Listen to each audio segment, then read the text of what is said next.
बच्चों चलते हैं मेंटल मैथ क्लास 9th के एक नए चैप्टर पर, चैप्टर नंबर 12 करने वाले हैं। एक व्यूवर्स की रिक्वेस्ट पर मैं ये चैप्टर नंबर 12 बना रहा हूं।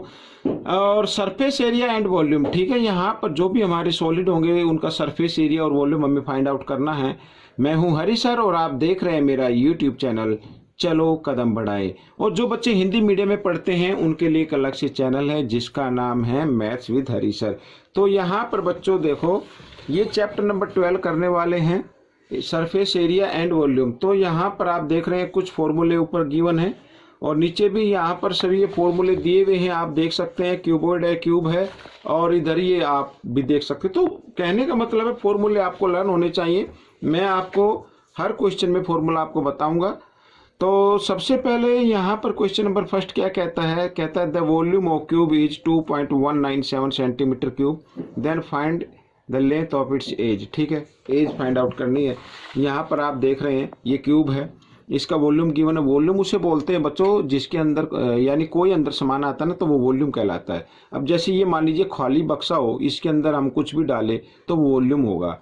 तो हमें ये एज फाइंड करनी है, यानी ये वाली। ठीक है, ये कर सकते, सभी से एज इक्वल होती है तो 1 एज इसकी फाइंड आउट करनी है। आइए करना शुरू करते हैं। तो यहाँ पर ये क्वेश्चन मैंने पहले से लिख के रखा हुआ है, मैं आपको दिखाता हूँ। ये देखिए यहाँ पर, ठीक है, वॉल्यूम ऑफ क्यूब गिवन है 2.19 सेंटीमीटर क्यूब, और वॉल्यूम ऑफ क्यूब का फॉर्मूला होता है ए क्यूब। ठीक है, इस तरीके से होती है। तो हम क्या करने वाले हैं, ये भी वॉल्यूम है का फॉर्मूला है और ये वॉल्यूम है, तो दोनों इक्वल हो गए ना, तो हम दोनों को इक्वल रख देते हैं इस तरीके से। 2, मैं इसका पॉइंट हटा के लिख लेता हूँ 197, और पॉइंट के लिए नीचे 1 लगाएंगे, पॉइंट के पीछे 3 डिजिट है तो 30 आप लगा देंगे इस तरीके से। ठीक है, तो ये लिख लिया। अब करना क्या है, इधर ये क्यूब है, जब मैं इस 3 को इधर लेके आऊंगा तो ये क्यूब रूट में कन्वर्ट हो जाएगा इस तरीके से। मैं आपको बिल्कुल शॉर्ट में बता रहा हूँ। ये देखिए 2197 और यहाँ पर ये। ठीक है, अब बच्चों ये 2197 जो होता है ये 13 का क्यूब होता है। अब वो करना कैसे है मैं आपको बताता हूँ। देखो, आप यहाँ से पीछे के 3 डिजिट ले, आप इसमें ये जो यूनिट प्लेस है वो 7 है, और 7 जो आता है वो 3 के क्यूब में आता है। ठीक है, इस तरीके 3 3 जा 9 3 जा 27, ये आ गया ना। तो पीछे वाला तो डिजिट होगा 3 और आगे वाला बचा 2। अब 2 से कम लेना है परफेक्ट क्यूब, तो वो होता है 1। 2 से तो कम 1 ही होता है, तो 1। तो इसका मतलब ये हो गया 13 का, और यहाँ पर 1000 ये हो जाता है 10 का। तो आपको क्यूब तो लर्न होने चाहिए, कम से कम 10 तक तो लर्न होने चाहिए। तो यहाँ पर बच्चों ये जो एज आएगा, आप देखो 13 लिख दिया मैंने, इसमें 10, तो 1 डिजिट के बाद आप डेसिमल लगा दें और इसको लिख दें सेंटीमीटर। तो बच्चों ये आपका आंसर बन गया। ठीक है, अब हम क्वेश्चन नंबर 2 कर लेते हैं। यहाँ पर मैंने एक पेपर पर लिख के रखे हैं पहले से ही, ठीक है, ताकि बार बार ना देखना पड़े। Find the length of longest road that can kept in the room of dimension 5 4। यहाँ पर देखिए 5 4 एंड 3 मीटर। ठीक है, ये कहने का मतलब है कि इसमें ये कहा गया है कि एक रूम है। ठीक है, एक क्या है, रूम है, कमरा है। मान लीजिए इस तरीके से कोई कमरा है यहाँ पर, तो बच्चों यहाँ पर ये इधर ये हो गया ऐसे। ठीक है, इस तरीके से कमरा है, यहाँ पर ये गेट लगा हुआ है। तो ये लेंथ हो गई, हाइट हो गई, ये ब्रेथ हो गई। तो इसमें बताना एक लॉन्गेस्ट रोड तो देखो ऐसी आएगी नहीं ना, ऐसे आएगी, वो आएगी इस तरीके से ऐसे। ठीक है, तो इसे बोलते हैं बच्चों डायगोनल, इसे बोलते हैं, जी हाँ, हाइपोटेन्यूज बोलते हैं इसे। ठीक है, क्या बोलेंगे, हाइपोटेन्यूज। तो हमें ये रोड फाइंड आउट करनी है, और ये निकालने का एक ही फॉर्मूला होता है। ठीक है, फॉर्मूला क्या होता है, रूट। ठीक है, यहाँ पर फॉर्मूला होगा रूट, मैं यहाँ पर लिख देता हूँ। और इसको हम ये भी बोल सकते हैं, डायगोनल ऑफ क्यूब भी बोल सकते हैं।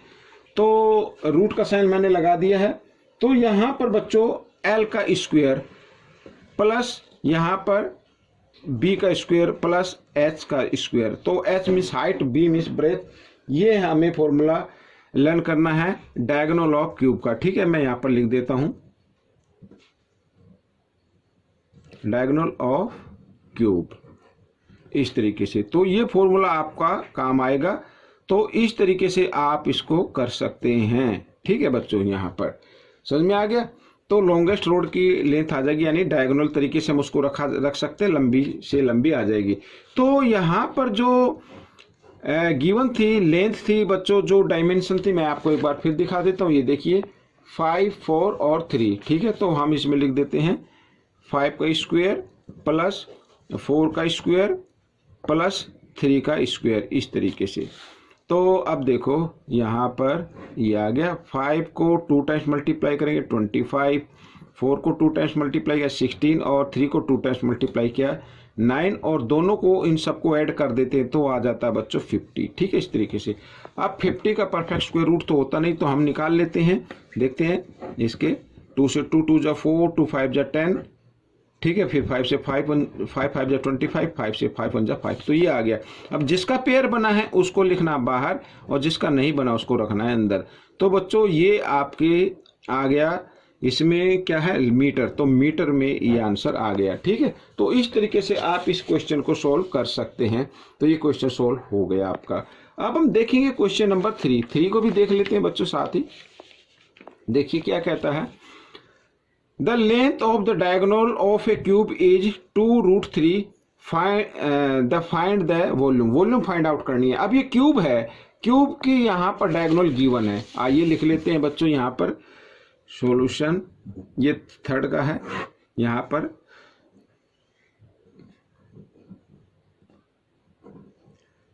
डायगोनल ऑफ क्यूब, ये बच्चों गिवन है 2√3, ठीक है। ये तो गिवन है, हमें फाइंड क्या करना है, हमें फाइंड आउट करना है बच्चों वॉल्यूम।